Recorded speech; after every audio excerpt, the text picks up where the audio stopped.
अस्सलाम वालेकुम dear students, कैसे हैं? उम्मीद है कि आप लोग खैरियत होंगे। डियर स्टूडेंट्स, अगर आप लोगों ने 1429 कोड की तैयारी करनी है और आप लोगों के माइंड में आ रहा है कि कौन कौन से चैप्टर्स करने से हम इजीली पास हो सकते हैं, या ऐसे चैप्टर्स जिनके बहुत ही कम क्वेश्चंस करने से उनमें से चांसेस होते हैं कि उनमें से क्वेश्चन आ जाता है, तो ये इंशाल्लाह आप लोगों को स्टेप बाय स्टेप गाइड करूँगा। कोशिश करूँगा कि आप लोगों को चैप्टर वाइज जो ना वो बताने की कोशिश करूँगा कि ये वाले क्वेश्चंस कर लें तो आप लोग आसानी के साथ पास हो सकते हैं। बहुत सारे स्टूडेंट्स ये सवाल पूछते हैं कि सर हमें चंद इंपॉर्टेंट क्वेश्चंस बता दें, चैप्टर वाइज बता दें, या वो चैप्टर्स बता दें जिनको करने से हम आसानी के साथ पास हो जाएं। तो इंशाल्लाह आज की वीडियो में आप लोगों को वो तमाम क्वेश्चंस, वो तमाम चैप्टर्स जो आप करेंगे और इंशाल्लाह अल्लाह के फजल करम से आप ज़रूर कामयाब होंगे। और मैं दुआ करता हूँ कि अल्लाह ताला आप लोगों को अच्छे नंबरों से पास करेगा, आपका अच्छा पेपर होगा, आमीन। और आप लोग भी कमेंट में आमीन लाजमी लिखिएगा। तो डियर फ्रेंड्स, सबसे पहले हम बात करते हैं वो चैप्टर्स जिनको करने से आप लोग आसानी के साथ पास हो सकते हैं। सबसे पहले तो मैं आप लोगों को जनरली बताऊं ना कि टोटल 9 चैप्टर्स हैं। उन 9 चैप्टर में से टोटल जो ना वो हमारे पास 9 क्वेश्चंस, 8 क्वेश्चंस आते हैं। ठीक है, 8 क्वेश्चंस पेपर में आते हैं और उसमें से आप लोगों ने 5 करने होते हैं। अब वो जो 5 क्वेश्चंस हैं वो कौन कौन से चैप्टर्स करने से आप लोग आसानी के साथ कर सकते हैं, क्योंकि टोटल तो हमारे पास 8 हैं। 8 क्वेश्चन तो आप लोग तब ही आएंगे जब 9 चैप्टर मुकम्मल करेंगे, लेकिन हमने तो पेपर में 100% पेपर अटैम्प्ट करना है, तो 5 क्वेश्चन अगर आप कर लेते हैं तो डेफिनेटली आप लोगों का 100% पेपर सॉल्व हो जाएगा। तो सबसे पहले तो हम बात करते हैं कि ऐसे 5 चैप्टर्स आप कर लें जिससे आप लोगों का पेपर 100% सॉल्व हो जाएगा। ठीक है, अच्छा, सबसे पहले तो हम बात करते हैं चैप्टर नंबर 3, 4, 5, 6। ये 4 चैप्टर मैं आप लोगों को बताता हूँ कि आप लोग ये लाजमी कीजिएगा। ये 4 चैप्टर तो आप लोगों ने अच्छे तरीके से करने हैं, अच्छे तरीके से करने हैं। चैप्टर 3 है ना, चैप्टर 3 में कौन कौन से क्वेश्चंस हैं? चैप्टर 3 में जो क्वेश्चंस आ जाते हैं वो इक्वेशंस वाले हैं। चैप्टर 3 में जो क्वेश्चंस हैं वो 3-4 क्वेश्चंस हैं, वो आप लोगों को मैं बताता हूँ। सबसे पहले तो हमारे पास वो जो क्वाड्रेटिक फार्मूला है, क्वाड्रेटिक फार्मूले की मदद से क्वेश्चन को हल करना। तो क्वाड्रेटिक फार्मूला आप लोगों की जो चैप्टर नंबर 3 की सेल्फ असेसमेंट एक्सरसाइज है ना, वहाँ पे देखिएगा आप लोगों को क्वेश्चन मिलेंगे। ठीक है, क्वाड्रेटिक फार्मूले वाला क्वेश्चन आप लोगों ने लाजमी करना है नंबर 1 पे। नंबर 2 पे आप लोगों को मिलेगा एब्सोल्यूट वैल्यू वाला question. Absolute solve the following absolute values, chapter 3 में से। तो एब्सोल्यूट वैल्यूज या सॉल्व द फॉलोइंग एक ये क्वेश्चन इंपॉर्टेंट है। और साथ साथ हमारे पास सॉल्व द फॉलोइंग इनइक्वालिटी, तो आप लोगों के पास वो इनइक्वालिटी वाला क्वेश्चन भी होगा, वो भी आप लोगों ने लाजमी करना है। तो ये 3 तरह के क्वेश्चंस हैं जिसमें आप लोगों ने क्वाड्रेटिक फार्मूला यूज़ करना आप लोगों को आना चाहिए। नंबर 2 पे आप लोगों को जो सॉल्व द फॉलोइंग या solve the following absolute values, आप लोगों ने इसको हल करना है। ठीक है, और उसके बाद तीसरा सवाल है इनइक्वालिटी वाला। उसमें इनइक्वालिटी भी दी गई होगी, एब्सोल्यूट भी, उसका भी साइन दिया गया होगा। ये टोटल 3 क्वेश्चन हैं जो आप लोगों ने करने हैं। ठीक है, और बाय द वे इंशाल्लाह मैं एक आगे वीडियोस बनाऊंगा जिसमें आप लोगों को चैप्टर वाइज बताऊंगा कि ये वाले क्वेश्चंस का लें, इंशाल्लाह आप लोग आसानी के साथ पास हो जाएंगे। चैप्टर वाइज आप लोगों को डिटेल से बताऊंगा। फिलहाल अभी आप लोगों को मैं ज़ुबानी कलामी बता रहा हूँ कि फलां चैप्टर में से ये वाले क्वेश्चन हैं जो आप लोगों ने करने होते हैं। ठीक है, तो ये चैप्टर 3 होगा। चैप्टर 4 में से जो क्वेश्चन आते हैं वो 2 तरह के हैं। एक तो ये फाइंड द इक्वेशंस या स्लोप, ठीक है, या वाई इंटरसेप्ट, या slope intercept form of the equation. ये एक ही सवाल है जिसमें हमने इक्वेशन निकालनी होती है और इक्वेशन को स्लोप इंटरसेप्ट फॉर्म की शक्ल में लिखना होता है। या आपसे वो कहते हैं स्लोप निकालें, या आपसे वो कहते हैं वाई इंटरसेप्ट निकालें। तो ये डिफरेंट हैं लेकिन सवाल एक ही है। इक्वेशन आप लोगों को निकालनी आनी चाहिए। ठीक है, इक्वेशंस के लिए 2 फार्मूले हैं जो कि हम यूज़ करते हैं। तो इस चैप्टर 4 में से ये एक सवाल हो गया इक्वेशन वाला।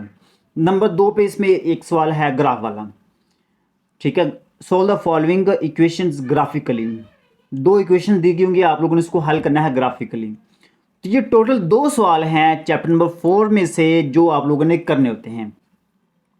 ठीक है, अगर आप लोग ये 2 सवाल करते हैं तो इंशाल्लाह ये आप लोगों को मैं तसल्ली से कहता हूँ कि इसी में से एक सवाल आएगा। अब वो वैल्यूज चेंज हो सकती हैं, बेसिक तो आप लोगों ने कॉन्सेप्ट समझना है कि आपने इक्वेशन कैसे निकालनी है, या slope intercept form of equation कैसे निकालनी है, या स्लोप कैसे निकालनी है। ये एक सवाल है, आप लोग इसको अच्छे तरीके से समझ लेते हैं। और उसके बाद दूसरा सवाल ग्राफ वाला है। अगर आप 2-3 सवालों की प्रैक्टिस कर लेते हैं तो आप लोगों को तो कॉन्सेप्ट क्लियर होना चाहिए कि ये वाला सवाल हमने इस तरीके से करना है। उसके बाद हम बात करते हैं चैप्टर नंबर 5 की। तो चैप्टर नंबर 5 में से हमारे पास जो सवाल आते हैं वो 2-3 तरह के सवाल हैं। एक तो ये कि perform the matrix operation, perform the matrix operation. Basically मैं अगर सही कहूँ ना तो चैप्टर 5 में से एक ही सवाल है जो कि रिपीट होता है बार बार, वो है मल्टीप्लिकेशन का। जो भी सवाल वो आपसे पूछेंगे ना उसमें होगी मल्टीप्लिकेशन ही लाजमी होगी, या मैक्सिमम से मैक्सिमम ये होगा कि वहाँ पे वो आपसे कहेंगे कि प्रूव करें कि a plus B into C equal to A C plus B C. इस तरीके से वो आप लोगों से सवाल पूछ सकते हैं चैप्टर नंबर 5 में से। और मज़ीद इंशाल्लाह आप लोगों को मैं ये जब चैप्टर नंबर 5 के जो इंपॉर्टेंट क्वेश्चन बताऊंगा तो उसमें आप लोगों को डिटेल से बताऊंगा कि ये वाले क्वेश्चन आप लोगों ने करने हैं, ठीक है। मज़ीद आप लोग अगर तो आप लोग ये क्वेश्चंस आप लोग मुझसे करना चाहते हैं, लाइव क्लास में करना चाहते हैं, तो आप हमारी क्लासेस जारी हैं, तो आप लोग जो ना वो हमें ज्वाइन कर सकते हैं। मुनासिब सी फ़ी है, आप लोग ज्वाइन करके ये वाले क्वेश्चंस कर सकते हैं। सिर्फ इंपॉर्टेंट क्वेश्चंस आप लोगों को करवाएंगे, ओके। तो चैप्टर 5 में से कौन कौन से क्वेश्चन हैं? सिर्फ मल्टीप्लिकेशन की आप लोगों ने प्रैक्टिस करनी है। मल्टीप्लिकेशन की अगर आप लोगों को प्रैक्टिस है तो आप लोग इंशाल्लाह चैप्टर 5 आप लोगों के लिए कोई प्रॉब्लम नहीं है। एक चीज़ पे आप लोगों ने फोकस करना है, मल्टीप्लिकेशन का। चैप्टर नंबर 6 में से 2 सवाल हैं। चैप्टर 6 में से वैसे तो 2-3-4 सवाल हैं, लेकिन अगर हम उसको इकट्ठा करें तो एक सवाल में वो सारे सवाल आ जाते हैं। एक सवाल में वो सारे सवाल आते हैं, मतलब कि 2 सवाल बनते हैं। एक तो ये कि आप लोगों ने क्रैमर रूल आप लोगों को आना चाहिए, ठीक है, और दूसरा इन्वर्स मेथड आना चाहिए, मैट्रिक्स मेथड। ये 2 मेथड हैं। कौन कौन से? क्रैमर रूल, ठीक है, और दूसरा हमारे पास है मैट्रिक्स मेथड।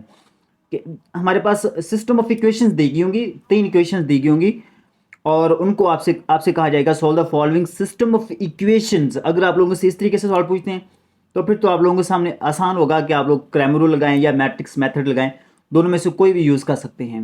लेकिन अगर वहाँ पे लिखा होता है ना मैट्रिक्स मेथड से आप इसको करें, या ax इक्वल टू बी से करें, तो फिर आपने मैट्रिक्स मेथड ही यूज़ करना है। लेकिन अगर वहाँ पे पूछता है या वो कहते हैं कि क्रैमर रूल से करें, तो फिर तो आप लोगों के सामने होगा कि हमने क्रैमर रूल से ही इसको हल करना है। तो ये चैप्टर नंबर 6 हो गया। अब चैप्टर नंबर जो 7 है उसमें चंद क्वेश्चंस हैं जो आप लोगों को करवाए जाते हैं या मैं करवाता हूं। एक तो ये कि उसमें लिमिट वाले सवाल हैं, ठीक है, लिमिट वाले सवाल हैं, और 2-3 सवाल इसके अलावा वो हैं जो पास पेपर्स में आए हुए हैं। तो यही सवाल सिर्फ मैं करवाता हूँ, सारा चैप्टर मैं नहीं करवाता। इंपॉर्टेंट क्वेश्चन ही आप लोगों को करवाए जाते हैं। तो इंशाल्लाह आप लोगों को जब चैप्टर नंबर 7 के इंपॉर्टेंट क्वेश्चन करवाऊंगा या आप लोगों को बताऊंगा तो उसमें वो सारे क्वेश्चन बता दूंगा कि ये वाले क्वेश्चन जो आप लोगों ने करने हैं, ठीक है। उसके बाद बात आती है चैप्टर नंबर 8। चैप्टर नंबर 8 मैं स्किप करवा देता हूँ, स्टूडेंट्स को मैं नहीं करवाता। हाँ, वो वाले क्वेश्चंस करवा देता हूँ जो पास पेपर्स में आए हुए हैं, 2-3 सवाल या 4 सवाल, इससे ज़्यादा मैं नहीं करवाता, और मोस्टली उसी में से बार बार रिपीट होते रहते हैं। उसके बाद बात आती है चैप्टर नंबर 9 की। तो चैप्टर नंबर 9 जो ना ये इसमें 3-4 सवाल हैं, 3-4 सवाल हैं। और वैसे भी ये जो चैप्टर है थोड़ा सा बड़ा है, इतना बड़ा भी नहीं है, लेकिन आप लोगों को ऐसे कह लें कि जिस स्टूडेंट ने ये चैप्टर 9 कर लिया है ना, उसके लिए मुकम्मल 100% पेपर सॉल्व करना कोई मुश्किल नहीं है, क्योंकि इसमें से 40 नंबर का पेपर जो ना वो इस एक चैप्टर में से आता है, चैप्टर 9 में से, ठीक है, ऑप्टिमाइजेशन में से। तो जो सवाल हैं इसमें से कौन कौन से हैं वो सवाल मैं आप लोगों को बताता हूँ, आप नोट कर लें। सबसे पहले तो वो आपसे कहेंगे कि आप लोग क्रिटिकल पॉइंट्स निकालें। एक सवाल आप लोगों को ये आना चाहिए, क्रिटिकल पॉइंट्स निकालें। नंबर 2 पे इंक्रीजिंग और डिक्रीजिंग फंक्शन। नंबर 3 पे मैक्सिमम और मिनिमम। नंबर 4 पे कनकेव अप और कनकेव डाउन। और नंबर 5 पे ग्राफ वाला क्वेश्चन है। बेसिकली अगर ग्राफ वाला क्वेश्चन करते हैं ना तो उसमें ये सारी चीज़ें, कनकेव अप भी आ जाए, कनकेव डाउन भी आ जाएगा, इंक्रीजिंग डिक्रीजिंग क्रिटिकल पॉइंट, सारी चीज़ें इसमें आ जाएगी। और इसमें अगर एक चीज़ और ऐड करें तो इसमें इन्फ्लेक्शन पॉइंट भी है। तो ये 5-6 चीज़ें एक्चुअली बन जाती है। लेकिन अगर हम लास्ट पे चले जाएंगे ग्राफ वाले क्वेश्चन पे, तो ग्राफ वाले क्वेश्चन में ये सारी मोस्टली चीज़ें इसी में आ जाती हैं। तो लिहाजा आप लोग पहले से स्टार्ट से शुरू से करें, और जो है ना अगर ये कर लेते हैं आप लोग चैप्टर 9 जो ना आहिस्ता आहिस्ता स्लोली एक एक क्वेश्चन करके आप लोग करते हैं, तो इसका ये मतलब होगा कि आप लोगों को 40 से 50 नंबर का पेपर आ गया है। मतलब 40 नंबर का पेपर तो इसमें से लाजमी आता है। और मोस्टली स्टूडेंट्स जो ना, ज़्यादातर स्टूडेंट्स चैप्टर 9 को स्किप कर देते हैं, नहीं करते, जिस वजह से स्टूडेंट्स जो ना वो फेल होते हैं, या उनका पेपर जो ना बड़ी मुश्किल से अटैम्प्ट होता है पासिंग मार्क्स के लिए। तो इस बात को आप लोगों ने नोट करना है। हाँ, ये चीज़ आप लोगों को बता दूंगा, अगर चैप्टर नंबर 9 आप लोगों ने नहीं करना, समय में नहीं आ रहा, तो फिर आप लोगों के पास चॉइस है चैप्टर 1 और 2 करने की। अगर आपने चैप्टर 9 नहीं करना है तो फिर उसकी जगह पे आपने चैप्टर 1 और चैप्टर 2 दोनों करने हैं, तो फिर जाके आप लोगों का पेपर अच्छे तरीके से अटैम्प्ट होगा, मुकम्मल 100% सॉल्व हो जाएगा। चैप्टर 1 और चैप्टर 2, चैप्टर 1 में से जो आप लोगों ने क्वेश्चन करने हैं या चैप्टर 2 में से जो क्वेश्चन करना है वो सिर्फ आप लोगों ने सेल्फ असेसमेंट वाले क्वेश्चन करने हैं। इससे ज़्यादा आप लोगों को करने की ज़रूरत नहीं है, सिर्फ सेल्फ असेसमेंट वाले क्वेश्चन कर लें वही। और इसके अलावा एक दो क्वेश्चन हैं जो इंशाल्लाह आप लोगों को मैं करवाऊंगा, आप लोगों को बताऊंगा, आप लोगों को कर लीजिएगा, इंशाल्लाह आप लोगों का अच्छा पेपर हो जाएगा।